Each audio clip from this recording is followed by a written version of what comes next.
Gracias, señora presidenta. Señorías, hoy estas Cortes derogarán la nefasta Ley de Memoria Democrática de Aragón. Una ley que, como el resto de leyes de memoria, no deja de ser una herramienta política de agitación social que, abriendo las heridas de aquellos que difícilmente las cerraron en el siglo XX y construyendo un relato o verdad oficial, fue diseñada para enfrentar a los españoles en el siglo XXI. Una ley que fue aprobada 40 años después de la aprobación de la Constitución del 78, el marco legal que ha permitido la convivencia pacífica entre españoles y la constitución de un Estado social y democrático de derecho que propugna como valores superiores de su ordenamiento jurídico la libertad, la justicia, la igualdad y el pluralismo político. Señorías, ¿qué necesidad existía después de 40 años de democracia, una vez asentado el Estado democrático, de romper con los principios de la transición? Quizás sería una pregunta que habría que formularle al señor Rodríguez Zapatero, el alma mater de las leyes de memoria histórica, el mismo que en una entrevista el año pasado, sin pestañear, se jactaba de reconocer que fue él quien pactó con ETA para que dejara las armas a cambio de su entrada en las instituciones. Cuánta ignominia y cuánta sangre derramada en vano. Para llevarnos ¿a dónde, señorías del Partido Socialista? ¿A dónde nos quieren conducir esta vez?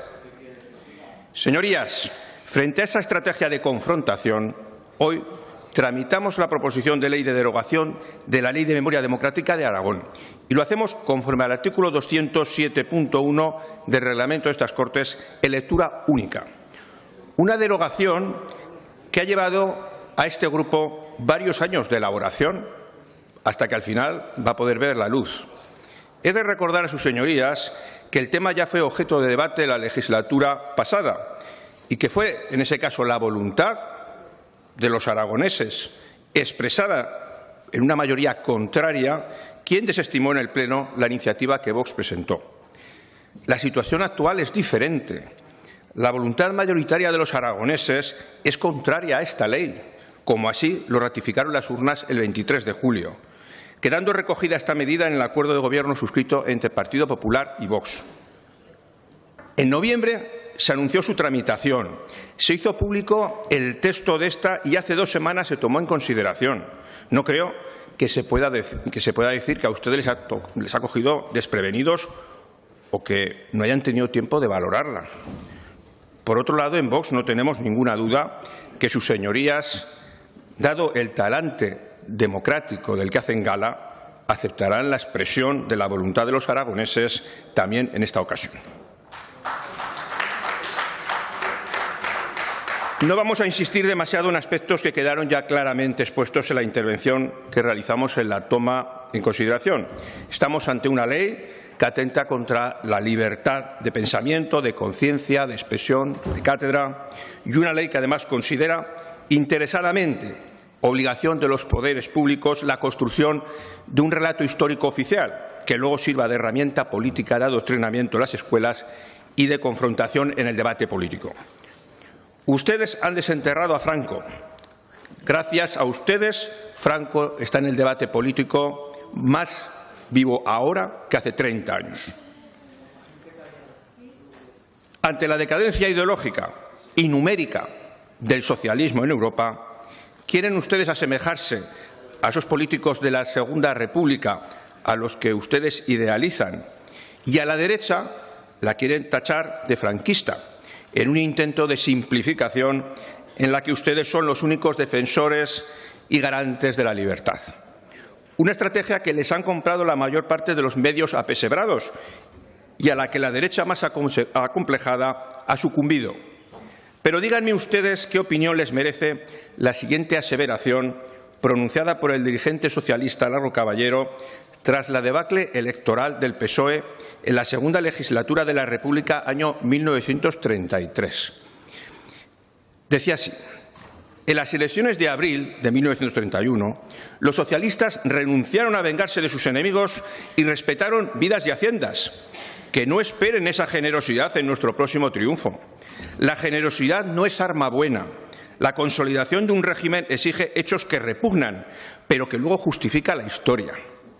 O esta otra afirmación, también de Raúl Caballero: la transformación total del país no se puede hacer echando simplemente papeletas en las urnas. Estamos ya hartos de ensayos de democracia. Que se implante en el país nuestra democracia. O como las que pronunció el que fuese presidente de la República Española entre 1931 y 1936, Niceto Alcalá Zamora: insistir en quitarle derechos fundamentales a los cristianos y perseguir a la Iglesia era planear una constitución para una guerra civil. Han hecho de la República, más que una sociedad abierta a la adhesión de todos los españoles, una sociedad estrecha con número limitado de accionistas y hasta con bonos de privilegio fundador. Esta es la Segunda República. La persecución religiosa, el golpe de Estado del 34 promovido por el Partido Socialista y la UGT, el asesinato de Calvo Sotelo y luego la guerra con las atrocidades cometidas en ambos bandos. Señorías, este es el legado que alimenta una cultura política conformada por los valores democráticos de libertad e igualdad, procedimientos pacíficos para dirimir las diferencias y respeto a la igualdad, al que hacen referencia para definir la propia memoria democrática. Y, finalmente, una última reflexión sobre el sectarismo que impregna esta ley. En la consideración de víctimas, en el artículo 6, apartado 1b, hablan de las personas que fueron objeto de condenas dictadas por los tribunales ilegítimos instaurados tras el golpe de Estado de 1936. Y yo les quiero preguntar, y se lo quiero preguntar sinceramente, me gustaría que luego, que tienen la oportunidad de decirlo, me den contestación. De todas las víctimas, de todas esas víctimas, cuando hablan de esos que fueron juzgados en esos tribunales, todos los consideran víctimas. Y si es así, para ustedes los milicianos de la CNT que masacraron a los 41 mártires de Barbastro, o todos aquellos milicianos que las checas torturaron y asesinaron y que fueron juzgados por esos tribunales, ¿también los consideran a ustedes, los consideran víctimas? Bueno, nosotros los consideramos verdugos, pero ustedes los consideran víctimas.